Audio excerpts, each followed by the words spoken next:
क्या आपने कभी सोचा है एक साध्वी स्त्री पत्थर कैसे बन गई और कैसे भगवान श्री राम ने उस पत्थर को अपने चरण स्पर्श से जीवित कर दिया। आज हम सुनेंगे अहिल्या उद्धार की वो अद्भुत कथा जो रामायण के सबसे भाविक प्रसंगों में से एक है।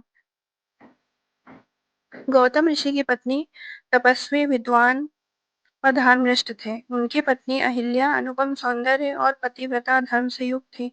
देवराज इंद्र ने जो स्वर्ग के राजा थे अहिल्या के रूप से मोहित हुए। एक दिन जब गौतम ऋषि प्रातःकाल गंगा स्नान के लिए गए, इंद्र ने उनका रूप धारण कर आश्रम में प्रवेश कर लिया। अहिल्या ने पहले संदेह किया, ये मेरे पति है या कोई छल है, परंतु क्षणिक मोहवश इन्होंने इंद्र को पहचान नहीं पाई। इसी बीच असली गौतम ऋषि वहां आ गए।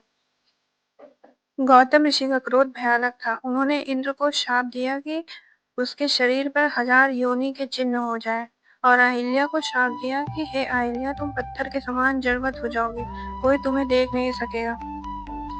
सदियां तक तपस्या करनी होगी ताकि कोई त्रेता युग में भगवान विष्णु अवतार लेकर तुम्हें मुक्त करे। सदियां बीती। अहिल्या शिला के रूप में मौन तप कर रही, न किसी से बोल सकी, न कोई उनकी पीड़ा सुन सका। बस भगवान राम की प्रतीक्षा थी। समय बीता और त्रेता युग आया। भगवान श्री राम, लक्ष्मण और विश्वामित्र मुनि जनकपुर की ओर जा रहे थे। रास्ते में गौतम आश्रम पहुंचे।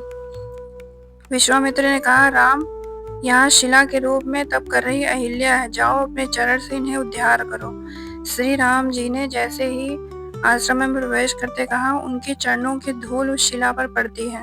क्षण भर में पत्थर टूट जाता है और अहिल्या अपने दिव्य रूप में प्रकट हो जाती है। श्री राम जी के पवित्र और शोक को नाश करने वाले चरण स्पर्श का पाते ही वह सचमुच तपोमूर्ति अहिल्या प्रकट हो गई। भक्तों को सुख देने वाले श्री रघुनाथ जी को देखकर वह हाथ जोड़कर सामने खड़ी रह गई। अत्यंत प्रेम के कारण वह अधीर हो गई। उसका शरीर पुलकित हो उठा। मुख में वचन कहने में नहीं आते थे। वह अत्यंत बड़भाग्नी अहिल्या प्रभु के चरणों से लिपट गई और दोनों नेत्रों से जल की धारा बहाने लगी। फिर उसने मन में धीरज धरकर प्रभु को पहचाना और श्री रघुनाथ जी की कृपा से भक्ति प्राप्त की। तब अत्यंत निर्मल वाणी से उसने स्तुति प्रारंभ की।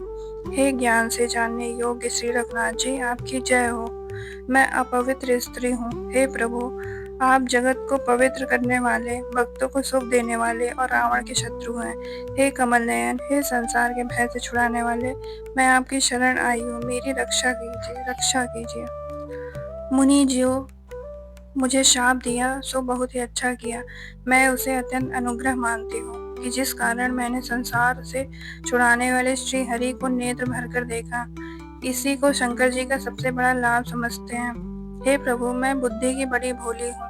मेरी एक विनती है, हे नाथ, मैं और कोई वर नहीं मांगती, केवल यही चाहती हूँ कि मेरा मन रूपी भौरा आपके चरण कमल की रज के प्रेम रूपी रस का सदा पान करता रहे।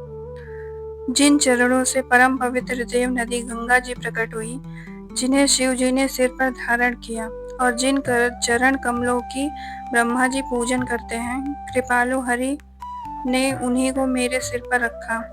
इस प्रकार स्तुति करते हुए बार बार भगवान के चरणों में गिरकर जो मन को बहुत ही अच्छा लगे, उस वर को पाकर गौतम की स्त्री अहिल्या आनंद में भरी हुई पति लोक को चली गई।